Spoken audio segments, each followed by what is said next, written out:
तो lecture number 1 में मैंने कूलम्स लॉ के बारे में बताया था कि कूलम्स लॉ को यूज़ करके फोर्स का मैग्नीट्यूड ऐसे निकाल सकते हैं और डायरेक्शन के लिए ये वाला रूल यूज़ कर सकते हैं कि लाइक चार्जेस रिपेल करते हैं और लेकिन अनलाइक चार्जेस अट्रैक्ट करते हैं सो ऑन। ठीक है, कल ये बात याद रखनी, Coulomb's law is valid only for point charges.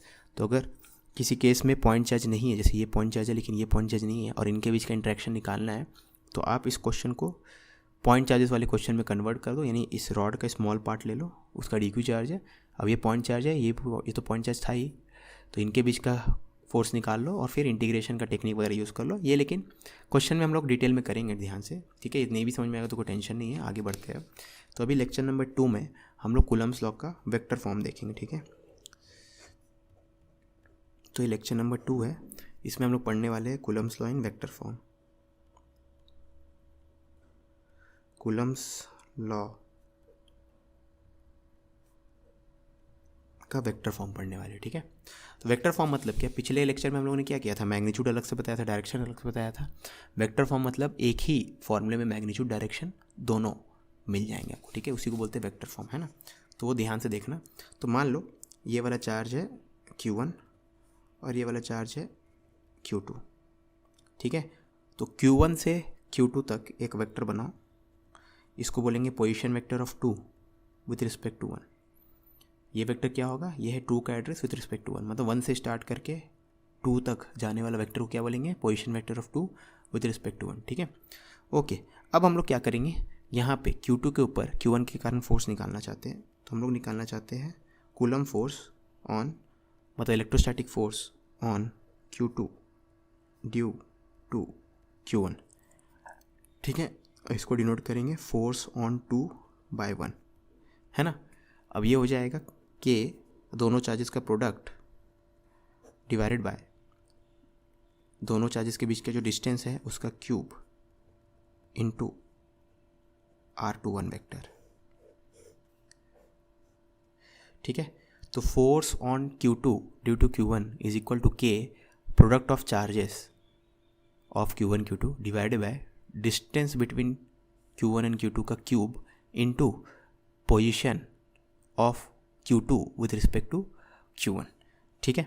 Okay, अब ये देखने में कितना भी कॉम्प्लिकेटेड लग रहा है, लेकिन ध्यान देना ये चीज़ और पिछले लेक्चर में जो हम लोग पढ़े थे वो चीज़ सेम ही है, ठीक है। तो उसके लिए आप क्या करो, मैग्नीट्यूड वाला पार्ट देखो, वो सबको समझ में आ जाएगा। तो इसका अगर आप मैग्नीट्यूड निकालना चाहोगे तो मैग्नीट्यूड आपको मिलेगा R21 है यहाँ भी R21 का क्यूब है, तो इसका मैग्नीट्यूड तो R21 हो जाएगा, यहाँ R21 का क्यूब है, तो R21 का क्यूब और R21 मिलकर R21 का स्क्वायर हो जाएगा, मतलब बेसिकली डिस्टेंस का स्क्वायर आएगा। तो K Q1 Q2 divided by distance का स्क्वायर। तो ये तो मैग्नीट्यूड वाला पार्ट सेम है ना, मैग्नीट्यूड निकालने के लिए इसका ही मॉड लेना पड़ेगा। तो मैग्नीट्यूड वाला पार्ट पिछले लेक्चर में जो था अभी भी वही है, ठीक है। अब ये डायरेक्शन कैसे बता रहा है वो देखिए। अगर तो मैग्नीट्यूड अगर आप देखो तो F21 मैग्नीट्यूड अगर देखना है, K तो पॉजिटिव है, Q1 Q2 का मैग्नीट्यूड, तो प्रोडक्ट Q1 Q2 नेगेटिव हो सकता है, पॉजिटिव, तो उसका मैग्नीट्यूड ले लो। अब इसका मैग्नीट्यूड R21 वेक्टर का मैग्नीट्यूड इतना होगा और R21 का क्यूब, तो हो जाएगा basically K Q1 Q2 divided by R21 का स्क्वायर, जो कि पिछले लेक्चर में मैंने लिखा था K Q1 Q2 divided by R square, है ना, ठीक है। ओके, तो मैग्नीट्यूड वाला पार्ट तो मैच कर रहा है ना। अब डायरेक्शन की बात करते हैं। तो अगर आप F21 का डायरेक्शन देखो तो इसका डायरेक्शन इसके बराबर होगा, ठीक है। अब यहाँ K पॉजिटिव है, ये पॉजिटिव है, तो K, क्योंकि ये वेक्टर का कॉन्सेप्ट है सिंपल, क्योंकि K पॉजिटिव कांस्टेंट है और R21 ये भी पॉजिटिव होगा, तो इन दोनों का रेशियो भी पॉजिटिव होगा, ठीक है। तो अगर ये पॉजिटिव है तो ये वाला पार्ट अगर पॉजिटिव है तो इसको अगर आप ढक दो तो क्या दिख रहा है, F21 और इस तरफ ये, यानी F21 का डायरेक्शन Q1 Q2 और R21 इसके ऊपर डिपेंड करेगा, है ना। अब Q1 Q2 तो स्केलर है, तो Q1 Q2 अगर पॉजिटिव है तो F21 का डायरेक्शन R21 के अलॉन्ग है, और Q1 Q2 अगर नेगेटिव होगा तो F21 का डायरेक्शन R21 के अपोजिट होगा, क्योंकि ये वाली चीज़ तो पॉजिटिव है तो इसका डायरेक्शन में कोई रोल नहीं है, ठीक है। तो अगर Q1 Q2 का प्रोडक्ट पॉजिटिव है तो F21 का R21 के अलॉन्ग होगा, और Q1 Q2 का प्रोडक्ट अगर नेगेटिव है तो F21 का डायरेक्शन R21 के अपोजिट होगा, है ना। देयरफॉर तो क्योंकि K बाय ये वाली चीज़ ये पॉजिटिव है, direction of force on charge 2 due to charge 1 will be along R21 if Q1 Q2 is positive else अगर Q1 Q2 पॉजिटिव है तो अलॉन्ग होगा, और direction of F21 will be opposite to R21 if Q1 Q2 product is negative.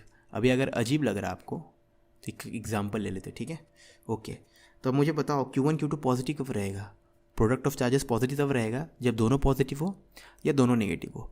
तो अगर दोनों positive है या दोनों नेगेटिव है, ये दोनों केस तो लाइक चार्जेस वाला केस है, दोनों पॉजिटिव है तब भी लाइक चार्जेस है रिपेल करेंगे, दोनों नेगेटिव है तब भी लाइक चार्जेस है रिपेल करेंगे, ठीक है ना। तो यहाँ पे मैं Q2 के ऊपर Q1 के कारण फोर्स लिखना चाहता हूँ, है ना।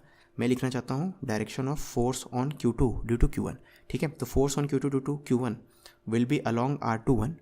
अब R21 वेक्टर तो इस तरह पॉइंट कर रहा है, तो फोर्स R21 के अलॉन्ग होगा अगर प्रोडक्ट पॉजिटिव है। हाँ, आपको पता है अगर ये पॉजिटिव है ये पॉजिटिव है तो ये पॉजिटिव इस पॉजिटिव को उस तरफ धक्का देगा, ये नेगेटिव है ये नेगेटिव है तो ये नेगेटिव इस नेगेटिव को उस तरफ धक्का देगा। यानी जिस डायरेक्शन में R21 वेक्टर है, ठीक है, उसी डायरेक्शन में Q2 पे फोर्स भी लग रहा होगा, है ना। तो ये तो सही है। दूसरी बात, अगर Q1 Q2 नेगेटिव है, प्रोडक्ट ऑफ चार्जेस नेगेटिव है, मतलब अगर ये पॉजिटिव है ये नेगेटिव है, तो ये पॉजिटिव नेगेटिव को अपनी तरफ खींचेगा, तो इस तरफ डायरेक्शन होगा। तो Q1 जो है Q2 को इस तरफ खींच रहा है, तो Q2 पे फोर्स इस तरफ लग रहा है। अब ये वाला डायरेक्शन R21 का डायरेक्शन, R21 किस तरफ है? उस तरफ है, देखो एरो उसके अपोजिट है, तो अपोजिट टू R21 है, ठीक है। तो अपोजिट टू है यहाँ पे, अपोजिट टू R21, है ना, ठीक है। अभी मैंने खाली लिया ये पॉजिटिव ये नेगेटिव वाला, उल्टा भी हो सकता है, ये नेगेटिव है Q1 नेगेटिव और Q2 पॉजिटिव है, तो नेगेटिव पॉजिटिव है तो फिर से प्रोडक्ट ऑफ चार्जेस नेगेटिव आएगा। तो आपको पता है अगर ये नेगेटिव है ये पॉजिटिव है तो ये नेगेटिव इस पॉजिटिव को अपनी तरफ खींच रहा होगा, यानी फोर्स Q2 पे इस तरफ लगेगा, विच इज़ अगेन ये वाला डायरेक्शन अपोजिट है इस डायरेक्शन के एरो के, R21 के अपोजिट है, ठीक है।